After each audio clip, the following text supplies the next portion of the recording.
Dito sa Papa Dudut Stories, ikaw ay hindi nag-iisa.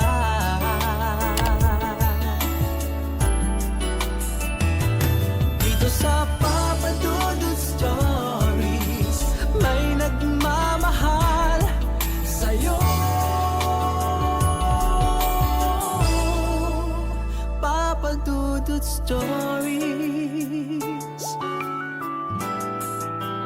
Papa Dudut Papa Dudut. Sa lahat po ng mga nakatutok ngayon, huwag pong kalimutan mag-like, mag-share at mag-subscribe. Maraming salamat po sa inyong lahat.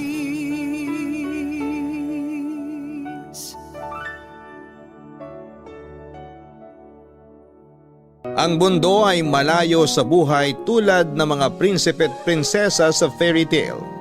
Hindi kasi natatapos ang kwento kapag nagkatuluyan na ang dalawang pinagtagpo dahil sa likod ng happily ever after. Nakataga ay isang bagong yugto pa ang kailangang tahakin ng dalawang taong nag-iibigan. At ito ay ang pagbuo ng pamilya. Mga kabarangay, sa ikatlong parte ng buhay ni Blessy. Saan kaya patutungo ang pagmamahalan nila ni Archie? Sila ba talaga ang tinakda para sa isa't isa? O sadyang kathang-isip lang ang invisible string na kanilang pinapaniwalaan? Abangan natin yan dito lang sa mga kwento ng pag-ibig, buhay at pag-asa sa nangungunang Barangay Love Stories. Dear Papa Dudut, magandang araw po sa inyong lahat. Sana ay nasa maayos na kalagayan kayo ngayong araw na ito. Ako po ulit ito si Blessy at ito po ang karugtong ng kwento namin ni Archie. Para sa mga hindi pa nakakakilala sa akin, isa ako sa mga maswerteng babae na nakatuluyan ang lalaking matagal ko nang pinapangarap. Nagkatagpo kami ni Archie sa isang bus terminal sa Quezon City noong 1994. Isa yung pagkikita na hindi ko inaasahang mauuwi pala sa pag-iibigan. Hindi madali ang naging love story naming dalawa, Papa Dudut. Dahil pagkatapos ng pagkikita namin yon, ay nagkahiwalay kami ng mahabang panahon.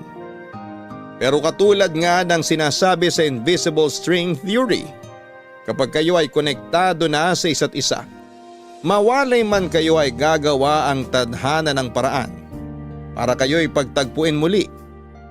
Yun na nga po ang nangyari sa aming dalawa ni Archie. Ilang beses kaming pinagtagpo sa mga hindi inaasahang pagkakataon, sa mga hindi inaasahang lugar, hanggang sa napagtanto namin na baka nga kami talaga ang tinadhana para sa isa't isa. Papa Dudut, naging maganda ang pagsasama namin ni Archie bilang magkasintahan. Maraming nabago sa buhay ko sa kanyang pagdating. Siyang naging source ko ng kasiyahan at inspirasyon. Sa paglalim ng samahan naming dalawa ay mas lumalim din ang respeto at pag-iibigan namin para sa isa't isa.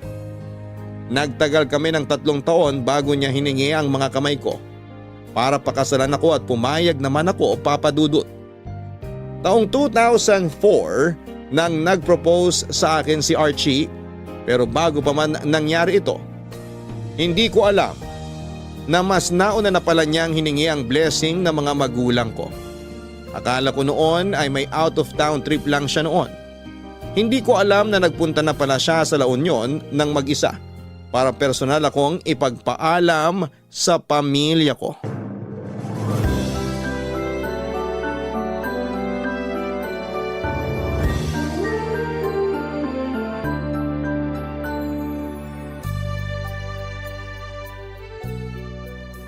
Ikaw ba talaga seryoso na dun sa anak ko? Opo, Tito. Seryoso na po talaga ako kay Blessy. Kaya ako nga po kayo pinuntahan dito sa La Union para magpaalam po muna ako sa inyo bago ako mag-propose sa kanya. Hindi basta-basta ang pagpapakasal. Hindi sapat ang mahal mo lang yung anak ko. Ang pag-ibig, parte lang yan sa buhay mag-asawa. Pero marami pa yung kakibat para magkaroon kayo ng maayos na samahan. Tulad po ng ano, Tito? Tulad ng tiwala, paninindigan, pagiging tapat. Mahal mo nga pero wala ka namang tiwala sa kanya. Mahal mo nga pero wala ka namang paninindigan. Hindi ka naman tapat sa kanya. Kung pagmamahal lang ang meron ka sa tao, hindi kayo magtatagal. Makakaasa po kayo na hindi lang pagmamahal ang ibibigay ko sa anak nyo. Paninindigan ko po siya. Hindi ko po siya iiwan anuman ang mangyari. Ipinapangako ko po sa inyo, Tito, na aalagaan ko siya. Hindi ko po siya pababayaan. Maaasahan ko ba talaga yan sa'yo? Hindi lang ba yan puro salita lang? Hindi lang po to puro salita, Tito. Gagawin ko po talaga ang lahat mabigyan lang na masayang buhay si Blessy. Kung ganon, ibinibigay ko na sa'yo yung hinihingi mong basbas. Maraming salamat po, Tito. Basta ang hinihingi ko lang mula sa'yo, huwag mo siyang susukuan. Huwag mo siyang iiwanan. Alam kong minsan toyoin ang batang yon, pero parte na yon ng mga bagay na minahal mo sa kanya, tama ba? Kaya dapat tanggapin mo kung ano man ang mga meron at wala sa kanya. Opo, makakaasa po kayo. At kung sakali man na dumating yung araw na may mga bagay kayo na hindi mapagkakaintindihan, lagi niyong pag-usapan ang problema niyo. Huwag niyong tatapusin ang isang buong araw nang hindi kayo nagkakaayos. Huwag kayong matutulog na magkagalit. Opo, Tito. Gagawin ko po yan. Maniwala ka sa akin. Yan ang sekreto naming mag-asawa kaya kami nagtagal. Hindi namin pinapahaba ang mga pag-aaway namin ng asawa ko. Tatandaan ko po yan. Salamat po sa advice. Tsaka kung pakakasalan mo na ang anak ko, huwag nang Tito ang itawag mo sa akin. Ho? Ano na pong itatawag ko sa inyo? Eh di tawagin mo na akong tatay. Doon din naman ang punta nun, di ba? Talaga po? Gusto niyo na pong tawagin ko kayong tatay? Oo naman. Maraming salamat po, Tay Emilio. Walang anuman. Anong balak mo ngayon yan? Kailan ka babalik sa Maynila? Babalik na rin po ako agad ng Maynila. Nagpunta lang po talaga ako rito para magpaalam sa inyo. Aalis ka na agad-agad? Dito ka na magpalipas ng gabi. Naku, wag na po. May nabili na rin po akong ticket pabalik eh. Iba po kasi ang paalam ko kay Blessy. Hindi niya po alam na dito ako sa La Union nagpunta. Doon na lang po ako sa bus magpapalipas ng gabi. Ganun ba? Opo, susurpresahin ko po kasi siya pag uwi ko. O sige, kung ganun, magdala ka na lang ng pasalubong pa uwi. Samahan mo ko, lalabas tayo. Okay po. Saan po tayo pupunta, Tito? Sa kumpare ko, nagtitinda yun ng sukang Iloko. Paborito yun ni Blessy. Tsaka bibigyan din kita ng basi. Yun na ang regalo ko sa inyong dalawa. Basi? Yun po ba yung wine? Oo, gawa yun sa katas ng tubo. Dito ka lang sa norte makakabili ng lehitimong basi. Naku, salamat po. Halika na, para makapaghanda ka na sa biyahe mo. Sige po. Anong oras ba ang alis mo? Mamayang 8:00 po ng gabi. Oh, 5 oras na lang pala. Tayo na. Isa yon sa mga nagustuhan ng magulang ko kay Archie Papadudut. Hindi niya sila nakakalimutan sa bawat desisyon namin bilang magkasintahan. Palagi siyang nagpapaalam para hindi sila mag-alala sa kalagayan ko. Doon nakuha ni Archie ang tiwala ng buong pamilya ko. Pagkagaling ng La Union ay dumiretso kaagad siya sa akin para naman hingin ang mga kamay ko. Nagulat nga ako noon, Papadudut, dahil wala siyang pasabi na pupuntahan niya ako. Nakapangbahay lamang ako noon. Bagong gising at wala pang sipilyo. Samantalang si Archie ay diretso sa bahay mula naman sa bus terminal. Hindi romantic ang naging proposal niya sa akin, pero kahit ganoon ay napakasaya ko ng araw na yon. Noong lumuhod siya sa harapan ko at hinawakan ang mga kamay ko, doon ko nadama ang labis na pagmamahal niya sa akin. Doon ko rin napagtanto na siya na talaga ang lalaking gusto kong makasama habang buhay. Nangingilid ang mga luha ko na sinagot siya ng oo, Papadudut. Maliban sa pamilya naming pareho at sa best friend kong si Jessa, ay wala nang ibang nakakaalam na engaged na kami ni Archie, Papadudut. Itinago na muna namin ito sa publiko hanggang sa mapagplanuhan namin ang kasal naming dalawa. Maganda rin yon dahil sinulit muna naming pareho ang mga araw namin bilang magkasintahan bago tuluyang pumasok sa mundo ng pagkakaroon ng sariling pamilya.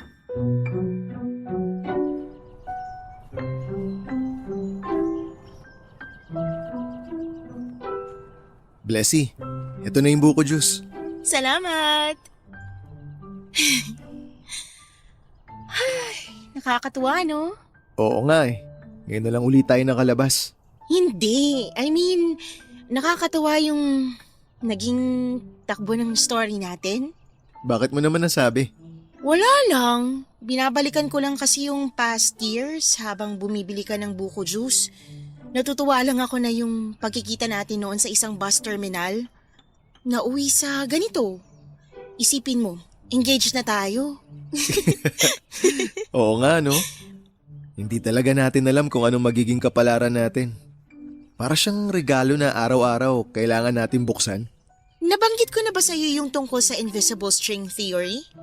Invisible string? Oo, may nabanggit ka nga sa akin na ganyan dati. Ano na nga ulit yun? May theory kasi.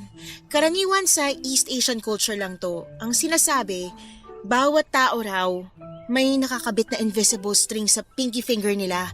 Tapos, sa kabilang string naman, yung taong nakatadhana para sa kanila. Oo, naalala ko na. Kahit magkalayo kayo at magkahiwalay, darating yung araw na magkikita pa rin kayo kasi nga, kayo yung mag-soulmate. Tama ba? Oo, ganun na nga. Parang ganun yung nangyari sa atin eh. Talaga? Oo, nung nagkita tayo sa bus terminal, parang random meeting lang yun, diba? Tapos, tsaka na lang tayo nagkita pagkatapos ng napakahabang panahon. Tama, yun yung nagkita uli tayo sa kasal. Oo, yung kasal ng katrabaho mo. Baka nga hindi lang sa bus terminal yung unang pagkikita natin eh. Baka nagkita na tayo bago pa man nun. Pero di pa nga lang tayo nagkakilala. Ganon kasi yung concept ng invisible string. Pagdidikitin kayo ng tadhana kahit na di pa kayo magkakilala hanggang sa dumating na lang yung time na mapansin nyo na lang ang isa't isa. Ang interesting ah. Ano ba mga ginawa mo noon bago tayo nagkakilala? Wala naman masyado, trabaho, tsaka bahay lang naman ako noon eh. Pero hindi natin alam, baka nagkasabay na pala tayo dati sa jeep o sa elevator. Hindi nga lang tayo aware sa existence ng isa't isa. Nakakatuwa nga yung ganun. Saan mo naman nalaman yung invisible string theory na yan? Sa kaibigan ko, si Jessa, mahilig kasing magbasa ng pocketbook yun eh. Nung una nga, hindi ako naniniwala sa pinagsasasabi niya eh.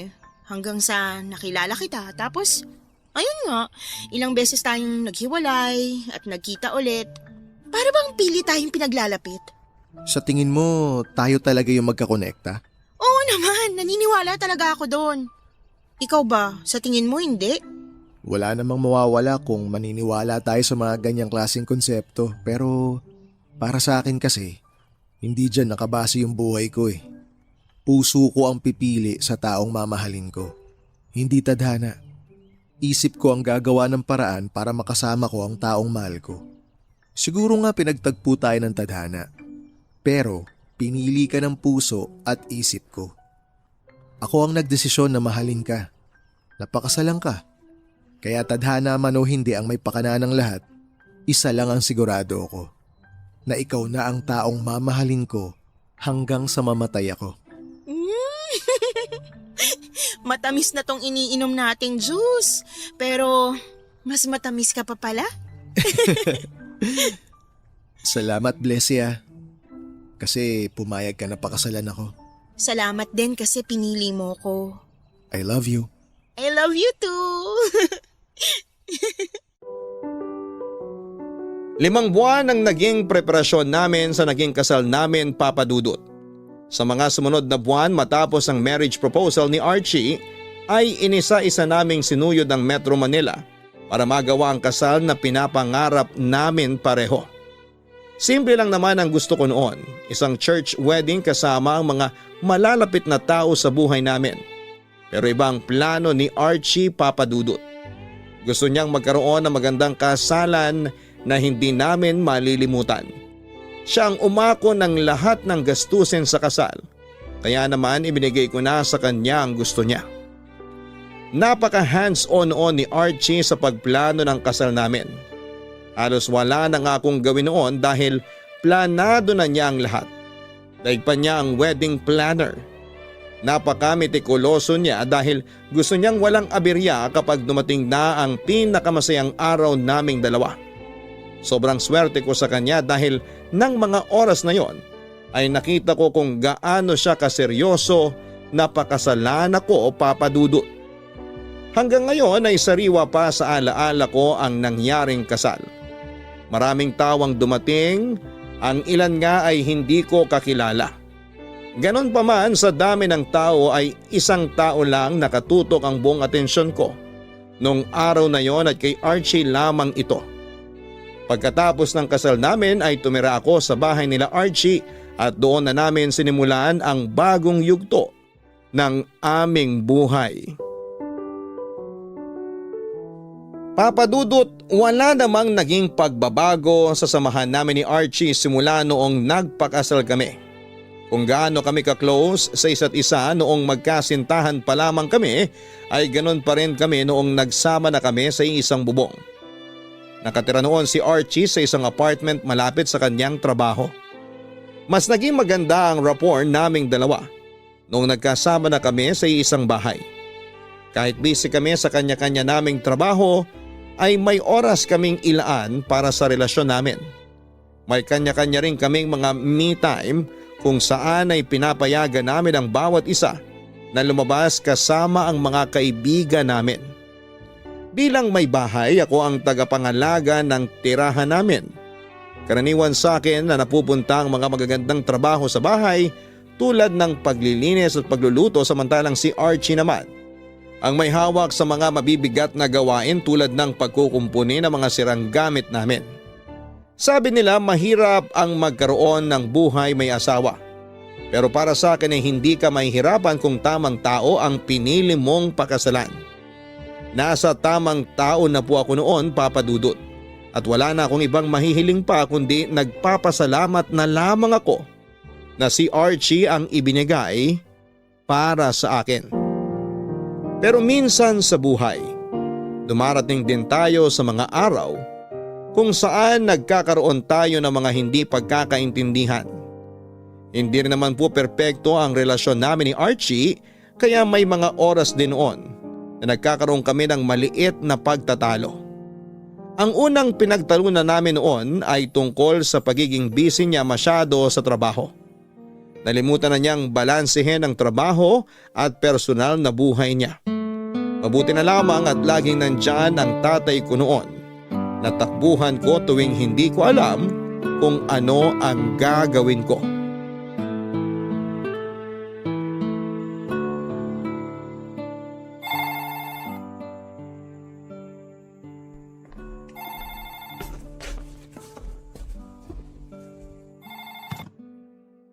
Hello? Hello, Blessy. Ang tatay mo to. Tay, napatawag kayo. Wala naman. Kukumustahin lang kita. Linggo kasi ngayon. Wala akong magawa rito sa bahay. Maayos naman po ako rito. Kayo po? Maayos din naman kami rito ng nanay mo. Kaya aga-aga, tinala ka na naman ako kanina. Di ba nga ako nakakapagkape? Hulaan ko. Mas inunan nyo na naman kasi mga manok nyo, kaya kayo pinagalitan, ano? Siyempre, sino naman titingin sa mga alaga ko kundi ako? Alangan namang pabayaan ko mga yun. Naku, kayo talaga, tay. Tumanda na kamit lahat, manok pa rin ang inaatupag nyo. Wala na akong ibang pinagkakaabalaan dito eh. Kung sana may apo akong inaalagaan, di masaya. Kailan ba kayo magkakaanak ni Archie? Wala pa kaming ganyang plano, tay. Sobrang busy pa namin sa trabaho ngayon eh. Tsaka gusto namin mag-ipon muna bago magkaroon ng anak. Baka naman sa sobrang abala nyo sa pag-iipon, malipasan na kayo ng oras dyan. Ay, wag po akong pagsabihan yun, tay. Alam kong i-budget ang oras ko. Ewan ko na lang sa asawa ko. Oh, bakit? May problema ba kayong dalawa pagdating sa oras? Minsan, yun yung pinag-aawayan namin. Paano nag-aaway? Wala na ba siyang oras para sa'yo? Ay, actually, gano'n na nga po yun nangyayari. Hindi kami magkasundo minsan sa oras, lalo na nitong mga nakaraang buwan eh. Kakalipat din niya kasi sa trabaho, kaya hindi magtugma yung schedule namin. Nako, dapat ayusin niyo yan. Parang simpleng bagay lang yan. Pero kapag hindi yan naayos, lalaki at lalaki yan, anak. Opo, alam ko po, Tay. Nag-usap naman na kami kagabi bago pa kami matulog. Umuuna lang ako. Ayaw daw niya kasi na may tampuan kami bago matulog. Oo, kasi yun ang utos ko sa kanya.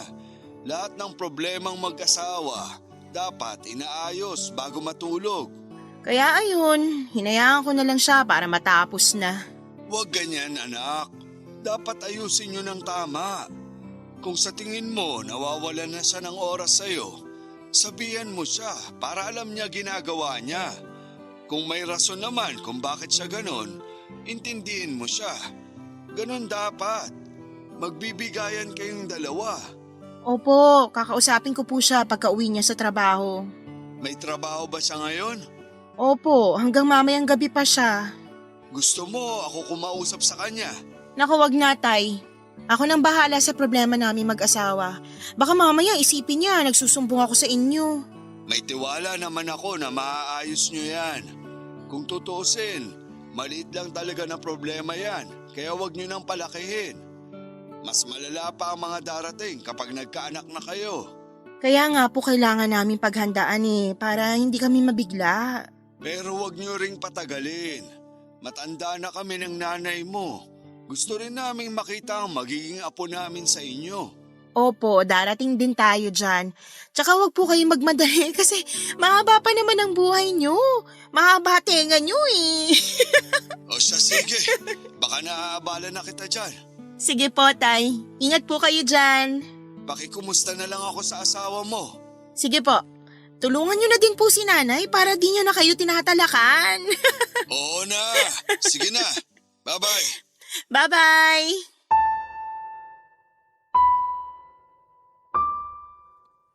May punto naman po si Tatay Papadudot sa mga sinabi niya sa akin noon. Mas may alam siya sa buhay na binabanggit niya dahil matagal na sila ni Nanay kaya lahat ng sinabi niya sa akin ay isinapuso ko, Papadudot. Isa pa ay mahirap magreklamo ng ganon kaaga. Lalo na't wala pa kami ni Archie sa parte ng buhay namin kung saan ay meron na kaming mga anak. Doon pa lamang masusubok ang tatag namin bilang mag-asawa.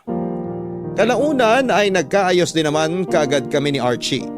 Humingi siya ng tawad kung minsan ay nakakaligtaan niya ako. Masyado lang daw kasi siyang busy sa pag-iipon para sa future namin, pati na rin sa future ng magiging anak namin, Papadudot. Dumaan ang mga taon. Trinabaho na namin ni Archie ang pagkakaroon ng anak. Pero sa hindi malamang kadahilanan ay hirap kaming makabuong dalawa. Kung ano-ano na noon ang sinubukan namin para lamang mabuntis ako pero hindi nagkaroon ng laman ang tiyan ko. 38 na po ako noon at alam kong paubos na ang oras ko. Natatakot ako na baka hindi ko na mabigyan ng anak si Archie, lalo na't alam kong matagal na niya itong hinihiling na mangyari sa buhay namin. Sinikap kong gawin ang lahat para lamang mabuntis. Halos masira na ang ulo ko noon sa kakaisip kung ano ba ang mali. Ayaw ko na noong makita ang dismayadong mukha ni Archie tuwing lumalabas na negative ang mga pregnancy test results. Dumating nga noon sa puntong ako na mismo ang nahihiya sa asawa ko, Papadudot.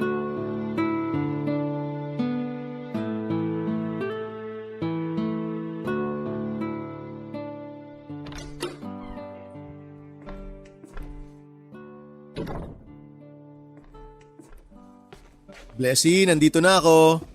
Nasaan ka? Nandito ako sa banyo! Anong ginagawa mo dyan? Ginagamit ko na yung pregnancy kit na inuwi mo galing trabaho. Bakit?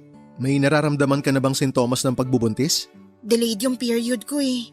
Naisip ko na baka meron na. Oh? Anong sabi? Anong resulta? Teka, wala pa. Hinihintay ko pa lang na magpakita yung mga linya. Yung unang line na magpapakita, yun yung control line. Ano ibig sabihin nun? Parang test lang. Ibig sabihin, nagwo-work yung pregnancy test. Kapag nagkaroon ng second line yan, yun yung resulta mismo ng pregnancy test mo. Ibig sabihin nun, buntis ka. Kaya naman pala dapat 2 linya magpakita. Teka, ayan na. May 1 linya na. Isa na lang. Kinakabahan ako, Archie. Ano man ang maging resulta niyan, okay lang. Marami pa naman tayong chance eh. Wala pang lumalabas na 2 linya. Gaano katagal na ba yan? Kanina ka pa ba naghihintay? Medyo, Kung may 3 minutes na, mukhang wala na nga yan. sa tingin mo, Oo. Usually kasi, magkasunod lang yan. Kapag nagpakita na yung first line, magpapakita na rin yung second line. akala ko naman meron na.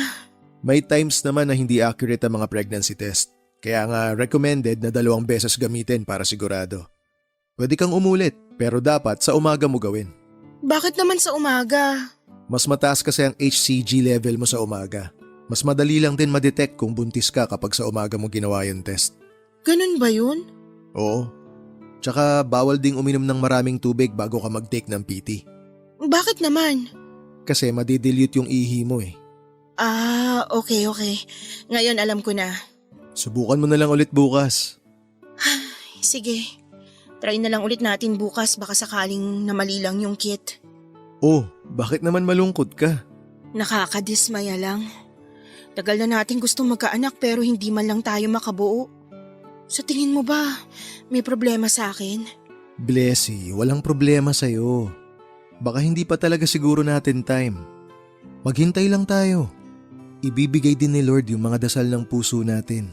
Pero sobrang tagal na kasi eh. Hindi na to normal. Gusto mo bang magpa-check up? Ayoko, bakit ako magpapacheck up? Wala naman akong sakit. Para malaman natin kung ano yung problema. Kung bakit ka hirap magbuntis. So sinasabi mo nga na may problema ako. Ako yung may mali. Hindi naman. Nagsasuggest lang ako kasi nga nagtatanong ka 'di ba kung bakit hirap tayo makabuo? Tayo. Hirap tayo. Kaya bakit ako lang?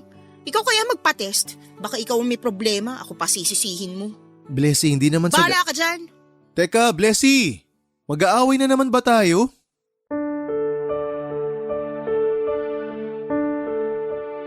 Papadudot, wala akong ibang ginawa noon kundi ang magdasal ng magdasal.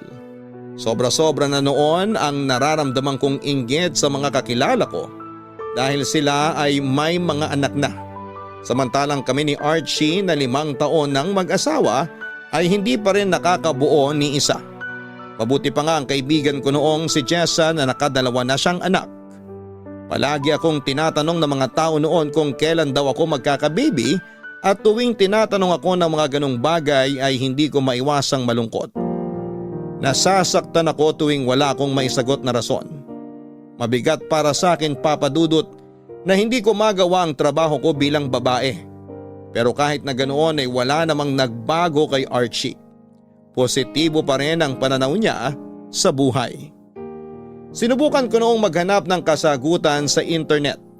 Lahat ng mga nakita ko doon ay sinunod ko. Inayos ko ang lifestyle ko at umiwas sa mga bagay na nakapagbibigay sa akin ng stress. Hindi ako nawala ng pag-asa, Papadudot. Ginawa namin ni Archie ang lahat at sa tulong ng mga nagmamahal sa amin ay dininig din ng Diyos ang kahilingan naming mag-asawa. Matapos ang mahabang paghihintay ay nagkaroon din ng bata sa sinapupunan ko, Papadudot. Para kaming nanalo sa loto noong nakumpirma namin ni Archie na nagdadalang tao na talaga ako. Sa wakas, matapos ang araw-araw na panalangin, matapos ang mga mabibigat na araw na pinagdaanan namin, isang blessing din ang nakamit naming mag-asawa. Hindi na po namin sinayang ang chance na ibinigay sa amin ng Diyos. Labis-labis na ang pag-aalaga ang ginawa namin para lamang maging safe ang baby sa tiyan ko. Alam ko naman po na matanda na rin ako ng time na yon kaya masela ng naging pagbubuntis ko. Sobrang inispoil ako ng mga tao sa paligid ko. Lahat ng pag-aalagang pwedeng gawin ay ginawa sa akin ni Archie. Daig ko pa ang reyna ng UK sa pag-aalagang ginawa nila sa akin. Maging ang mga magulang ko ay nakatutok din noon sa pagbubuntis ko. Lahat ng vitamins na kailangang inumin ay ininom ko noon, Papa Dudut. Ano man ang utos ng doktor ay sinusunod ko lahat. Exercise, pagtulog ng maaga, pag-iwas sa mga stressful na bagay, maging mga pamahiin ay nasunod ko na rin. Sa katunayan, sa first trimester ko, Papa Dudut, ay nagpaalam na ako sa trabaho. Sinuportahan naman ako ni Archie sa naging desisyon ko. Ang ikinaganda nito ay nurse si Archie, kaya naalagaan niya ako ng maayos. Kaso nga lang ay hindi naging maganda ang pagbubuntis ko, Papa Dudut. Nasa pangatlong buwan na ako noon nung bigla na lang akong dinugo. Nasa trabaho pa noon si Archie, samantalang hindi ko naman matawagan si Jessa para sana magpatulong. Dinala ko ang sarili ko sa pagamutan at doon ko napag-alaman ang masamang balita na wala na ang baby ko, Papa Dudut.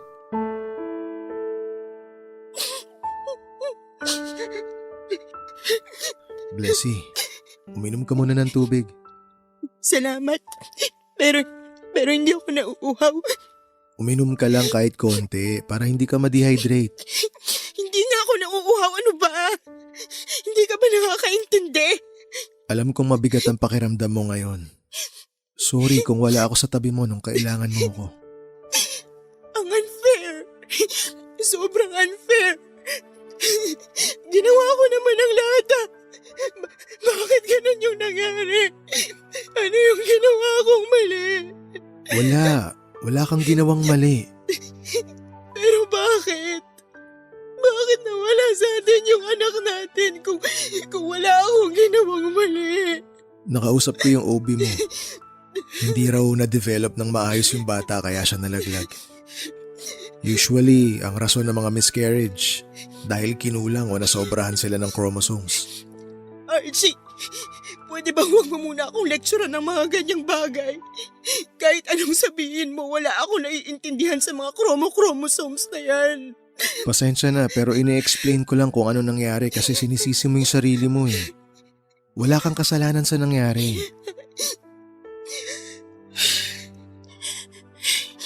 Pinaparusahan ba ako ng Diyos? Bakit naman ganito yung pinagdadaanan ko? Ngayon na nga lang ako nabigyan ng chance na magbuntis. Mawawala pa. Pagsubok lang to. Kailan pa matatapos yung pagsubok na yan? Ilang taon na tayo nagtatry. Hanggang ngayon, wala pa rin nangyayari. Magtiwala ka lang, Blessy. Huwag kang mawala ng pag-asa. Sawa na ako. Pagod na ako umasa, Archie. Malalampasan din natin to.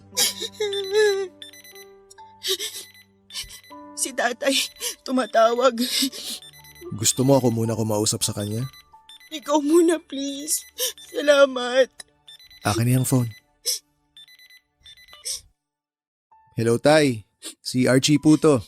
Hello Archie, mabuti naman sumagot na kayo. Anong nangyari kay Blessy? Ba't daw siya tinakbo sa ospital?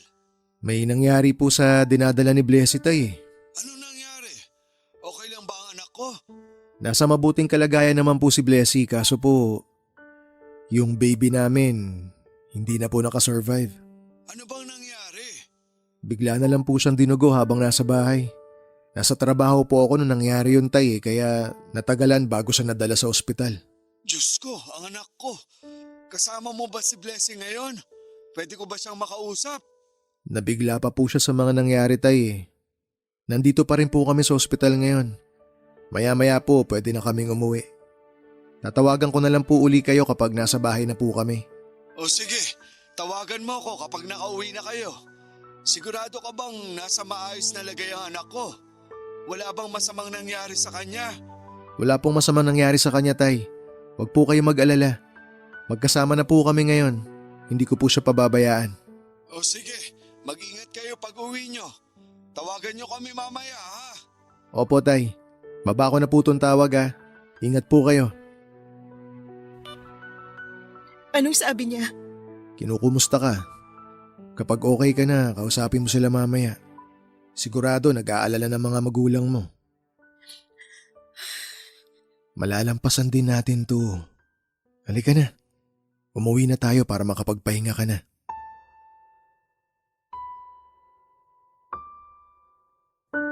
Mahirap mag-move on mula sa nangyari sa amin. Para kaming pinaasa para lang masaktan. Dahil sa nangyari, aaminin kong nag-iba ang pagtingin ko sa mundo. Napaka-unfair kasi na iparanas pa sa amin ang saya na dulot ng pagkakaroon ng anak. Pero babawiin lang pala ito kaagad. Sinikap kong bumangon mula sa pagkakalugmok na yon ng buhay ko. Sinabi ko sa sarili ko na baka pagsubok lang ang lahat. Baka kailangan ko munang patunayan na deserve kong maging ina bago ko mabigyan ng anak. Kahit para bang wala na akong pag-asa pang maging magulang, ay hindi ko pa rin binitawan ang pangarap kong yon. Malapit nang mag-40 ang edad ko noon at pakiramdam ko ay para na akong isang kandila na paubos na. Pero pagkatapos ng 2 taon, muli kaming nabigyan ng tsansa ni Archie na magkaanak. Muli akong nagdalang tao at sa pagkakataon na yon ay ginawa ko na talaga ang lahat para maging safe ang baby sa tiyan ko. Isang buhay ang muling nakasalalay sa akin at doble-doble ang nararamdaman kong takot dahil maaari na naman kasi itong bawiin mula sa akin anumang oras. Noong nalaman kong buntis ako ay muli akong tumigil sa trabaho. Binawalan din ako ni Archie na gumawa ng mga mabibigat na trabaho. Iniwasan ko ang mga pagkain na nakakasama sa katawan. Ininom ko lahat ng vitamins na maaring inumin. Halos mag-bed rest ako noon para lamang maalagaan ang anak ko. Hanggang sa dumating ang araw na nalampasan ko rin ang unang 3 buwan ng pagbubuntis ko. Bawat buwang dumaraan ay palagi ako nagpapasalamat sa Diyos na safe ang baby ko. Pero 1.5 buwan na lang noon ang inaantay namin ni Archie nang bigla akong nagkaroon ng early labor.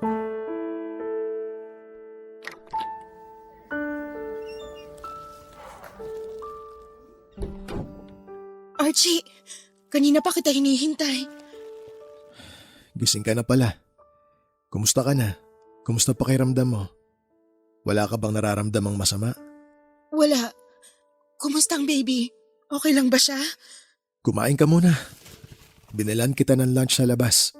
Tinatanong kita kung kumusta ang baby natin. Nasaan na siya? Blessy, I'm sorry pero Pero ano? Ano nangyari? hindi nakasurvive si baby eh.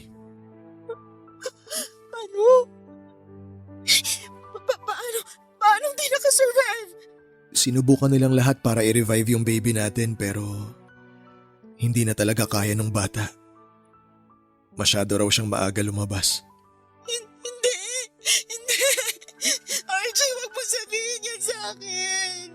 Blessy, magpahinga ka na muna. Hindi ito maaari! Archie, nasaan ang baby ko? Hinahanda na siya ng mga nurse. Dadalhin nila dito yung bata para bigyan tayo ng oras na makasama siya. Bakit naman ganon? Ano pag nagawa kong kasalanan? Bakit ako pinaparusahan ng ganito? Bakit kailangan ko ulit maranasang mawala ng anak? Bakit, Archie? Wala akong maisasagot sa tanong mo na yan. Hindi ko na rin alam kung ano tong nangyayari sa atin eh. Masakit din para sa akin ang nangyari. Teka sandali, yung mga nurse na atayang kumakatok. Dala nila si baby. Gusto mo bang makita yung bata? Puntahan ko lang sila sandali.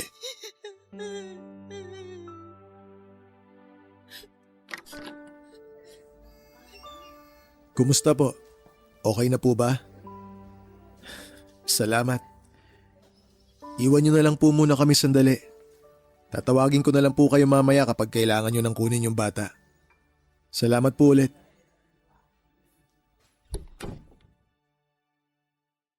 Blessy, nandito na yung baby natin. Gusto mo ba siyang halikan? Gusto kong makita yung anak ko. Heto.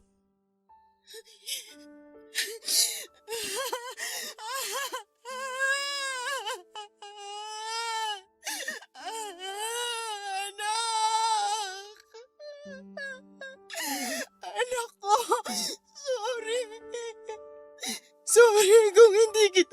alagaan ng mabuti. Sorry kung hindi ako naging maayos na ina sa'yo.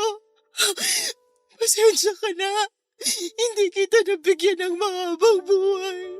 Ang sabi sa akin ng nurse kanina, lumaban naman daw si baby.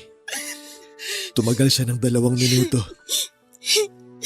Narinig ko pa siyang umiiyak kanina eh. Lumaban siya, Blessy. Lumaban yung baby natin. Kahit sa ilang minuto lang. Nakita ka niya. Naramdaman ka niya. Gusto ko siyang pangalanan bago siya kunin ng mga nurse. Oo naman. Anong ipapangalan mo sa kanya? Marco. Baby Marco. Ang ganda naman ng pangalan. Nga pala, may nabili pala akong disposable camera kanina. Gusto mo ba kunan ko kayo ng picture? Kunan mo kami ng picture para may remembrance ako sa kanya. Sandali, hanapin ko lang sa bag ko yung camera. Teka, saan ko ba nailagay yun? Heto. Ano, ready ka na? Bibilang ako ng 3 ah. 1, 2, 3. Teka, isa pa. Sama naman ako. 1, 2, 3.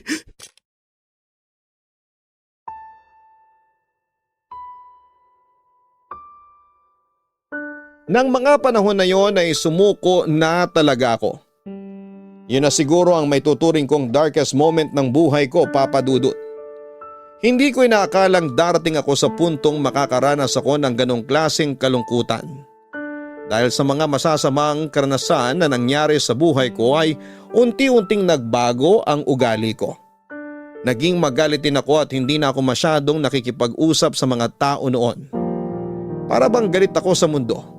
Ayoko nakakakita ng mga taong masasaya dahil naiinggit ako. Naiinggit ako na sila ay kaya nilang ngumiti at tumawa samantalang ako ay hindi ko man lang kayang magsaya. Pakiramdam ko noon ay pinaparusahan ako ng mundo. Hindi ko alam kung bakit ayaw pumabor sa akin ang kapalaran. Lumayo ang loob ko sa lahat mula sa mga magulang, kapatid at kaibigan ko. Pati ang asawa kong si Archie na dapat ay kakampi at kasangga ko, sana sa mga panahong yon ay pinagtulakan ko rin palayo. Ang gusto ko na lang noon ay mapag-isa. Nang mga oras na yon ay feeling ko ay hindi na ako nararapat pang mabuhay dahil wala nang maayos na nangyari sa akin. Para bang napakawalang kwenta kong tao dahil hindi ko man lang mabigyan ng anak ang asawa ko. Dumating na kami noon sa punto ng buhay namin ni Archie na unti-unti nang lumalamlam ang relasyon namin bilang mag-asawa. Malapit na kaming mag 10 years bilang mag-asawa noon ni Archie, Papa Dudut. Dapat sa mga taong yon ay mas napagtibay na namin ang pagsasama namin. Dapat ay masaya na kami sa pagpapalaki sa mga anak namin. Pero hindi ko inakala na matapos ang halos 1 dekada bilang mag-asawa ay walang napuntahan ang pagsasama naming dalawa. Wala kaming anak at ang dating pagmamahalang nararamdaman namin sa isa't isa ay unti-unting bumagsak. Dahil sa mga nangyari, aaminin ko po na nawalan ako ng gana sa buhay. Kasama na doon ang pagiging asawa ko kay Archie. Napabayaan ko siya at hindi ko na nagagawa ang parte ko bilang asawa. Ang puso ko na dati punong-puno ng pagmamahal at pag-asa ay napalitan ng galit. Galit ako sa mundo dahil para bang kinalimutan ako. Galit ako sa mga taong sinasayang ang buhay ng mga batang hindi naman pala nila gusto o hindi nila kayang alagaan at buhayin. Galit ako sa mga taong kay daling makabuo ng bata. Galit ako pati sa mga napakaliit na bagay. Alam kong mali yun pero dahil sa trauma na dinanas ko ay nawala na ako ng gana pang magpatuloy sa buhay, Papa Dudut. Naging mainitin ang ulo ko, Papa Dudut. Nalayo ang loob ko sa mga taong malalapit sa akin. Hindi naman ako pinabayaan ni Archie at sinubukan niya akong suportahan sa abot ng kanyang makakaya. Pero dumating na rin noon sa puntong nasanay na siya sa pagiging cold ko sa kanya. Hanggang sa isang araw ay sinukuan na lang din niya ako, Papa Dudut. Para na lang kaming mag-roommate noon na magkasama sa isang bubong pero malimit lang magkibuan. Ni hindi na nga kami nagsasamang matulog sa isang kwarto. Ito ang rason kung bakit bigla akong tinawagan ni tatay isang araw.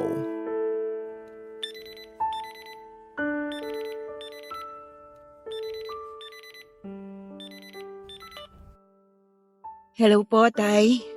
Hello, anak. Napatawag po kayo. Kukumustahin lang kita. Anong pinagkakaabalaan mo ngayon? Wala po. Nandito lang ako sa bahay. Bakit hindi ka lumabas? Magpahangin. Dito na lang po ako sa bahay. Wala akong lakas ngayon para lumabas eh. Nagkukulong ka na naman ba? Hindi po. Ayoko lang talagang lumabas ngayon. Gusto ko yung mas tahimik. Tahimik? Yung walang imikan tulad ng ginagawa mo sa asawa mo ngayon. Bakit po? Nagsumbong ba sa inyo si Archie? Kinumusta ko siya kahapon. Nagkwento lang siya sa akin tungkol sa buhay niyo ngayon. Di mo raw siya gaanong kinikibo. Hindi naman po sa hindi ko siya kinikibo. Wala lang talaga ako sa mood na makipag-usap. Anak, alam ko na mabigat ang pinagdadaanan niyong mag-asawa ngayon. Pero huwag niyong hayaang sirain ng mga problema ang relasyon niyong mag-asawa. Wala naman pong ganung nangyayari. Sa akin ka pa ba magsisinungaling? Sabihin mo sa akin yung totoo. Sinisisi mo ba si Archie sa mga nangyari sa inyo? Hindi, Tay. Bakit ko naman siya sisisihin? Kailanman hindi ko ibinaling ang sisi sa kanya sa mga nangyari sa amin. Kung ganon, huwag mong iparamdam sa kanya na para bang kasalanan niya ang nangyari. Kasi sa ngayon, yun ang iniisip niya. Pakiramdam niya, kasalanan niya na hindi kanya naaalagaan ng maayos. Hindi na niya alam kung ano ang gagawin niya, anak. Pareho kayong nawalan. Pareho kayong nasasaktan. Dapat kayong dalawa ang nagdadamayan at nagtutulungan para makabangon ulit. Hindi ko po alam, Tay. Simula nung 2 beses akong nawala ng anak, parang ayoko na. Paanong ayaw mo na? Ayoko na ulit maramdaman yung sakit na mawala ng anak. Ayoko na ulit maranasan yung umasa tapos wala rin naman palang mangyayari. Suko ka na ba? Opo, Tay. Ayoko na po. Tuwing nakikita ko yung asawa ko, hindi ko mapigilang masaktan.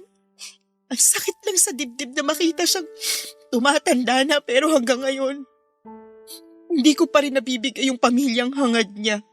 Wala namang may gusto sa nangyari. Pareho niyong hindi inaasahan na sa ganito mauuwi ang buhay niyong dalawa. Pero kahit ganon, dapat pareho kayong lumaban. Huwag kayong sumuko. Tay, paano po kung wala na akong pagmamahal na nararamdaman sa asawa ko? Bakit mo naman nasabi yan? Sirang-sira na po yung puso ko eh. Parang hindi ko na alam kung paano magmahal.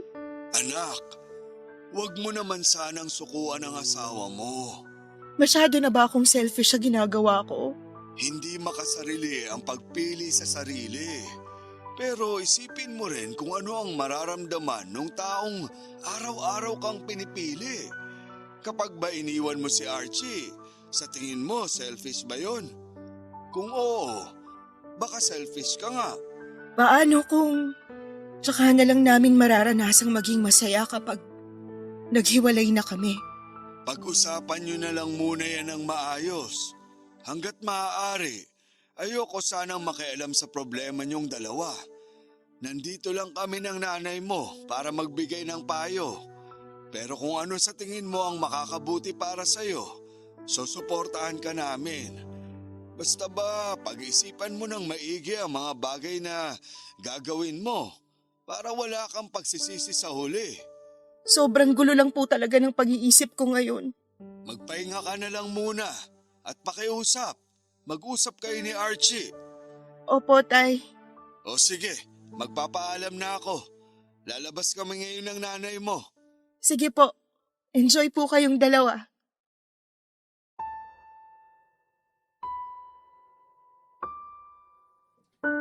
Isang realization ang pumasok sa isip ko matapos ang nangyaring pag-uusap namin ng tatay ko, Papa Dudut. Ang mga pangakong binitawan ko para kay Archie, ang mga planong pinangarap naming pareho, pati na rin ang future na inaasahan namin para sa pagsasama namin, ay hindi pa nangyayari. Napagtanto ko na nagiging pabigat na ako sa buhay ni Archie, Papa Dudut. Naging miserable ang buhay ko dahil 2 beses akong nawala ng anak, at sa miserableng buhay na yon ay idinamay ko si Archie. Naisip ko na hindi naman ako kailangang samahan ni Archie sa paglulugmok ko. Magkakaroon siya ng masaganang buhay kahit nawala ako. Sigurado ako na kahit nasa 40 na kami pareho ay kayang-kaya pa rin niyang magkaroon ng anak. Hindi tulad ko na wala na talagang pag-asa at takot na ring sumubok pa. Isa pa'y wala ng apoy ang pagsasama namin noon. Para bang hinipa na ng mga sunod-sunod na masasamang kaganapan ang dating mainit na pag-iibigan naming dalawa. Parang wala na rin namang patutunguhan ang relasyon naming mag-asawa, kaya ang ginawa ko na lang ay pinakawalan ko na siya, Papa Dudut. Bago ko gawin ang desisyon na yon ay kinonsulta ko ito sa tatay ko. Nung una ay hindi siya pumayag dahil sagrado daw ang kasal at hindi dapat ito basta-basta sinisira na lamang, lalo na't pareho kaming nanumpa sa Diyos.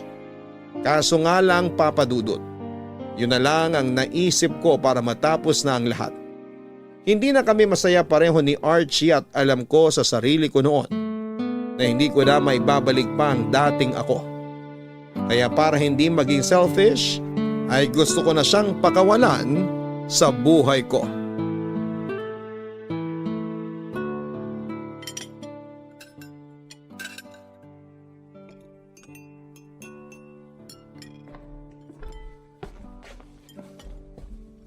Blessy, gising ka na pala. Halika na, kumain na tayo. Sandali lang maghihiwa lang ako ng kamatis. Paborito mo yon, di ba? Archie, maupo ka muna. Bakit? Ayaw mo ba ng kamatis? Mag-uusap tayo. Okay, sige.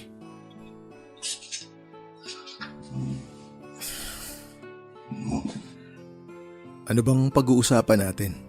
Matagal ko na tong pinagdesisyonan. Hindi ko to basta-basta naisip lang. Ano ba yon? Makikipaghiwalay na ako sa'yo. Ha? Hihiwalayan mo ako? Bakit? May nagawa ba akong masama? Bakit ka nakikipaghiwalay? Wala nang patutunguhan tong relasyon natin. Hindi na tayo masaya pareho. Nararapat lang siguro na maghiwalay na lang tayo. Anong nararapat lang ang sinasabi mo? Hindi pwede to. Asawa kita, hindi tayo pwedeng maghiwalay. Please, wag na nating pahirapan pa ang isa't isa. Ito lang ang naiisip kong paraan na makakabuti sa ating pareho. Paanong makakabuti yun? Iiwan mo ako, saang banda ang mabuti ron? Ayaw na kitang idamay pa sa pagiging miserable ng buhay ko. Hindi miserable ang buhay mo, Blessy. Yan lang ang nararamdaman mo kasi ikaw mismo ang gumagawa niyan sa sarili mo. Sinusubukan ko naman. Gusto ko ring bumalik tayo sa dati pero kahit anong gawin ko, naaalala ko lang yung sakit. Naaalala ko lang kung paano nabigo yung mga pangarap natin sa buhay. Kaya pa naman nating abutin yung mga pangarap na yun eh. Sa edad kong to, 45 na ako. Sa tingin mo magagawa ko pang bigyan ka pa ng anak? Hindi na, Archie. Nung bata't malakas pa nga ako, hirap na akong magbuntis. Ngayon pa kaya na matanda na ako? Blessy, wala namang ganyanan. Ikaw, kaya mo pang bumuo ng anak kaya pinapalaya na kita. Kung gusto mo maghanap ng ibang babae, okay lang sa akin. Ang mahalaga, maging masaya ka sa buhay mo. Ang unfair mo naman. Paano ako naging unfair? Ikaw ang iniisip ko rito. Ako ba talaga ang iniisip mo? O iniisip mo lang ang sarili mo? Ni minsan ba naisip mo na nasasaktan din ako? Na sa kabila ng mga ngiti ko, may kirot dito sa dibdib ko dahil nawalan din ako ng anak? Hindi lang ikaw ang nasaktan, Blessy. Hindi lang ikaw ang nagluksa. Ako rin. Masakit para sa akin yung mga nangyari sa atin. Pero alam mo kung ano yung mas masakit? Yung pinapanood ko yung bawat araw natin na unti-unti ka nang nawawala sa akin. Kaya oo, napaka-unfair mo. I'm sorry pero buo na ang pasya ko, Archie. Ang daya mo. Napakadaya mo. I am so sorry. Yan lang ang sasabihin mo? Hihiwalayan mo ako tapos ang sagot mo lang, sorry? Nakakawalang gana ka. Archie!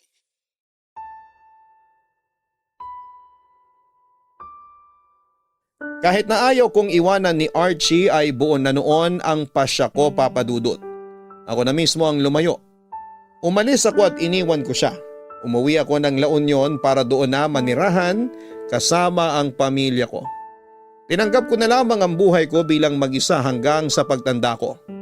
Sinubukan pa akong sundan noon ni Archie sa La Union para kausapin at ibalik sa Maynila pero hindi na talaga ako pumayag. Alam ko na mas makakabuti para sa kanya ang paghihiwalay naming dalawa. Lumipas ang mga buwan na paghahabol sa akin ay sumuko din si Archie. Unti-unti rin niyang tinanggap na wala na kami. Masakit sa parte niya ang ginawa kong yon. Pero yon ang nakakabuti sa relasyon naming wala ng buhay. Alam ko na sa pagkakataong ito ay galit na siguro ang mga nakikinig ngayon sa akin dahil sa ginawa kong yon. Noon kasi ay yun lang ang tanging paraan na naisip ko. Sobrang down na down ako ng mga panahong yon. Sa puntong hindi na magawang magmahal ng puso ko. Sa katunayan habang sinusulat ko ito ay sobrang bigat pa rin ang dibdib ko dahil ang yugto ng buhay kong ito. Siguro ang pinakamabigat na pinagdaanan ko. Papadudot muli kaming naghiwalay ni Archie at naisip ko na baka hindi talaga kami para sa isa't isa. Sign na rin siguro noon na ilang beses kaming nagkahiwalay. Baka ang ibig sabihin noon ay hindi talaga maganda ang partnership naming dalawa. Kaya kahit masakit ay muling nagkalayo ang landas namin. Hanggang dito na lamang muna ang story ko, Papa Dudut. Alam kong masyado nang mahaba ang kwento ko pero pangako kong malapit na tayo sa ending ng love story ko. Muli ako nagpapasalamat sa inyo sa pagbabahagi ninyo sa kwento naming dalawa ni Archie. Mabuhay po kayo. Ang inyong forever kapuso at kabarangay, Blessy. Mga kabarangay, dumarating talaga tayo minsan sa parte ng buhay natin kung saan ay para bang pinagsasakloban na tayo ng langit at lupa. Kapag dumating tayo sa puntong ito ay hayaan lang muna natin itong mangyari. Minsan ay kailangan din nating tumigil sa paglaban para makapag-isip at makapagpahinga. Pero sana sa kabila nito ay huwag pa rin tayong sumuko. Patuloy tayong kumapit sa Panginoon dahil sa likod ng mga madidilim na pagbabago sa buhay natin ay isang liwanag ang naghihintay. Katulad ito ng ulan na kailangan nating antaying matapos bago muling sumilay ang liwanag na dala ng araw. Hanggang sa muli, ako po ang inyong si Papa Dudut sa mga kwento ng pag-ibig, buhay at pag-asa sa Barangay Love Stories number 1. Ang buhay ay mahiwaga, laging may lungkot at saya. Sa Papa Dudut Stories, laging may karamay ka. Mga problemang kaibigan, dito ay pakikinggan ka. Sa Papa Dudut Stories, kami ay iyong kasama. Dito sa Papa Dudut Stories, ikaw ay hindi nag-iisa.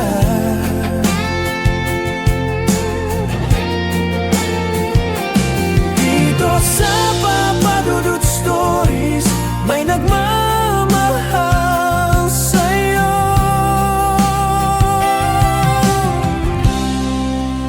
Papa Dudut Stories, Papa Dudut Stories. Papadudod Stories.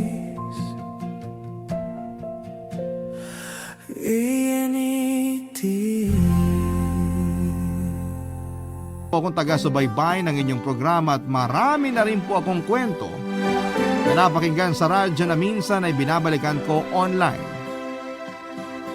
Sa inyong YouTube channel sa Barangay LS 97.1 para muling mapakinggan.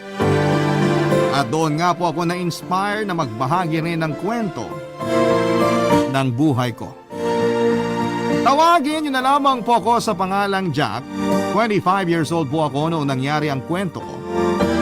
Taga San Marcelino, Zambales po ako at siguro ay napapaisip yung iba kung babae ba ako o lalaki.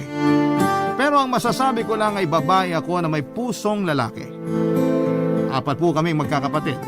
2 babae at 2 lalaki. Ako po yung pangatlo sa amin. Bata pa lamang po ako ay mahilig na ako sa mga laruang panlalaki tulad ng baril-barilan, truck, bola at kung ano-ano pa. Kung ano ang mga nilalaro ng mga kapatid kong lalaki ay gusto ko ay ganon din ang sa akin.